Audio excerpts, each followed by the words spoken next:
Thank you, Kendall. Everyone still up? Yeah? You know, Kendall, I didn't pay you to do this, but you gave me a really good segue into something. I'll give you some money later, okay? People always ask, like, Vera, you host, but you don't read. And I want to share something new. And Kendall's segue was she mentioned Mexico and then New Mexico. And as a poet, I write a lot about my heritage and where I come from. And I also want to ask, you know, just shout it out. Who knows what September 15th through October 15th is? What is it? I'm sorry? Oktoberfest. Okay, got that. What's another? What else happens between September 15th and October 15th? Yes, it's National Hispanic Month. And growing up, I always thought, yeah, leave it to los Latinos to like not get it with number one, right? But do you know why National Hispanic Month happens between September 15th and October 15th? And it's okay if you don't know, because took me years to figure it out. But the logic behind that time period is in the Americas, more Latin American countries claimed their independence, and as my brother would say, from their oppressors, during those dates. So the freedom of Mexico, the freedom of Colombia, Peru, Puerto Rico, all occurred between September 15th and October 15th. So I'm going to share something in my native tongue that was part of an art challenge that I took part in recently called, there's an organization in South Carolina called Palmetto Luna, and they encourage the sharing of Latin and Hispanic culture, and they asked me and two other artists, visual artists, in town to take part of an event called Treson. So on August 28th, I think, we created art in 90 minutes. And what happens is as artists, you get together and you agree on a topic. Have I bored y'all yet? No? So our topic, and we thought about it a lot because someone said, oh, I want us to write about immigration and discrimination. And then the other two of us were, actually there were four of us. There were three visual artists and I was the poet. And three of us were like, no, we want to write about identity, what it is to be Hispanic in the United States today. So I'm going to share with y'all what I created, and then I'm going to share one more poem before we wrap up. And basically this is a poem about identity, and it's in my native tongue. So, ¿Quién soy? ¿De dónde soy? Soy de tierra tejana, una mezcla mexicana-americana llena de amor. Soy mami y papi, comida caliente, canción despacio, clima caliente. Pero aquí en Sur Carolina, yo soy la diferencia. Soy, where are you from, girl? You ain't from around here. Soy cabello oscuro, piel caramelo, not yeller, Lebanese, no Greek. Yo soy de gente con raíz que cruza tierra, tiempo, nación. México, Colombia, Guatemala, Greenville, Cara Nueva, a mix of this and that, Americana. I'm made in the USA, discriminated, assimilated. Mi alma es Azteca, builder of pyramids and civilizations. I am a crosser of borders.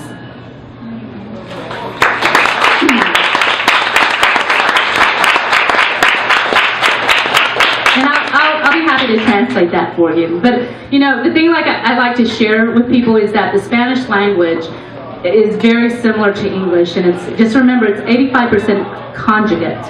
And what that means is that 85% of the words that you hear in Spanish are very similar in English. For example, although I called James an educator because that's what he's been to me, but his profession is he's a doctor. So in Spanish that is doctor. You know, vacation in Spanish is vacación. Calendar in Spanish is calendario. So it's very much a language that if you listen, and I see smiles over here, that you can really comprehend. So I encourage you to try that. So before we wrap up and before I thank all our readers, I want to remind you again, what are you guys going to do? You're going to pick up a postcard on the way out so that you don't miss Didn't See It Coming next Thursday night, October 7th. If you're not a member of Emrys, we also have membership forms up there that tell you a little bit more about what we are committed to and what we do. Our mission is to create a community of readers and writers and supporters as well. So, also because it's Hispanic Month, and I don't know, people are reading about their kids and their grandparents and their families and their moms on spinning. You were like probably the coolest kid in that class. Not just that because you were 18, but like you actually went and did something with your mom. And you're looking at me like, Vera, that's totally a lie. I didn't really do that. You didn't really do that, did you? Okay, thank you. I was just thinking, okay, you totally like took me on this voyage of sitting in this class with a bunch of mom-age women. But anyway, you had some great lines in that. All of you, before I finish up, everybody give a round of applause to our 10 readers tonight.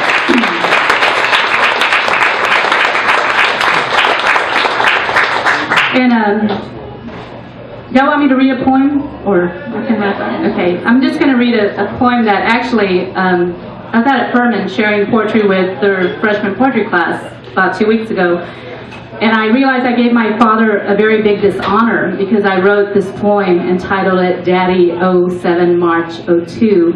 And I realized that it really should be titled Daddy 08 March 02 because I wrote this the day before his birthday. But that's what stuck on my mind. So this is a poem for my father, Juan de Dios Madrigal Gomez. I would take you and dance to the oompa of tequila twirls, to conjunto in the rising dusk of the Hanoboots. Las salas faded, silver shimmers of mylar, balloons, ruffles, and quinceañera lace. You, papi, would be 80. Elder hand guiding mine through the 1, 2, 3s of life, the gray stubble on your chin bristling my cheek when I defiantly did things too macha como las gringas.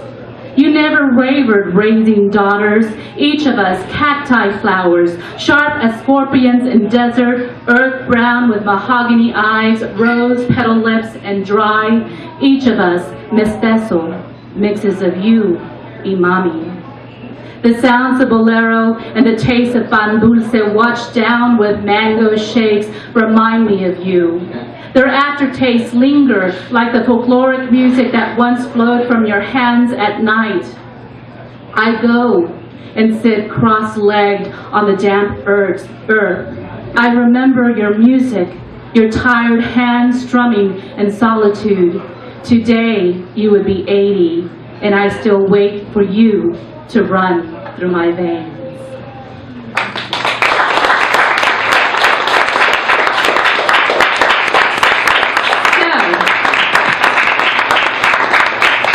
A big round of applause. Did y'all have fun at Open Mic tonight? Yeah. Awesome. Come back again. The next one, check the website. It is November 4th. Philip, I'm looking at you because I'm pretty sure it is November 4th. But, you know, as you guys know, life is fluid, life changes, life is flexible. So please check the website. But I'm pretty sure it's November 4th. So please write new work, bring great work.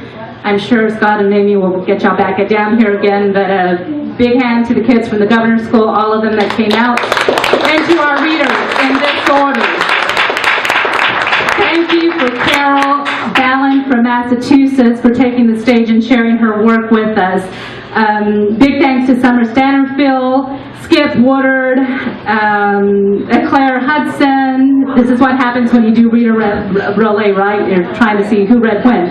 Grant McClure, Karen Lutzi, Sandy Merrill, where's my number 8? James Raff, who's a doctor by trade. That poem about the fingers was beautiful. So we have James Raff, followed up and wrapping us out for the night was Kate Helcom and Kendall Newbiser. And I point at her because she taught me how to say her name. And I'm not advocating that you go out and buy Budweiser, but that was the tip that I was given last spring. So everyone, big round of applause to all our writers and readers. Another big round of applause for the coming for Gringos for hosting us tonight.